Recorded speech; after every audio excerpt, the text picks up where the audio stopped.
बघा, शौक बडी चीज होतीये. आज आपल्या संघात हा पुण्या चिंचवड म्हणून निघालेलं दोन जे आहे सायकल सवार.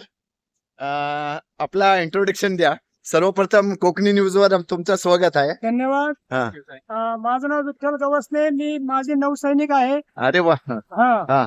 त्यानंतर मग रिटायरमेंट नंतर मी ही माझी हॉबी म्हणून भारताच्या वेगवेगळ्या कानाकोपऱ्यात फिरत असतो. हा. पुणे कन्याकुमारी आणि असे बरेचसे आम्ही टूर केलेले सायकलवरती. हा. आणि हे चालू कंटिन्यू आहे. अच्छा. हे माझे मित्र आहेत किशोर असनानी. विठ्ठल भाऊ, आपली एज काय आहे? माझे वय आहे 63 वर्ष. अरे 63 वर्ष, but you are looking young.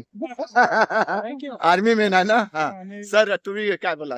मेरा इंट्रोडक्शन है, मैं किशोर असनानी हूँ हाँ. और मैं कापड़ उद्योग से रिलेटेड हूँ अच्छा. हाँ. और हमारे Businessman. भी बिजनेसमैन। हाँ. मेरी 50 एज है हाँ. और हम लोग के अपने हॉबी के हिसाब से हम लोग हाँ. तिरुपति बालाजी, गोवा, कन्याकुमारी अच्छा. हॉबी एंजॉय करते हैं। अभी आप कहाँ से निकले? पुणे से. पुन्हा चिंचवड से. अभी चिंचवड. आतापर्यंत आपण किती प्रवास केला सायकलीनी?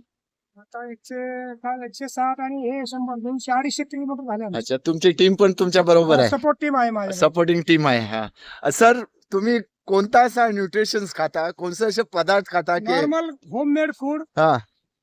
आता बघा, प्रत्येक जण जो तो एक आजारपर्यंत ग्रस्त आहे. मग त्याला अगदी त्यांचे म्हणजे त्याला फिट राहण्यासाठी तुमचे काय हे असेल? नियमित व्यायाम करायला पाहिजे हा. आणि घरचं जेवण करायचं आणि वेळेला जेवण करणं. अच्छा. थँक्यू आपल्या कोकणी न्यूजशी बोलल्याबद्दल. आपला हा मी मेसेज माझे सर्व व्ह्युअर्स पर्यंत पोहोचवलीन. आपण थांबले आमच्यासाठी आणि आमच्याशी बोलला त्याबद्दल लय लय धन्यवाद.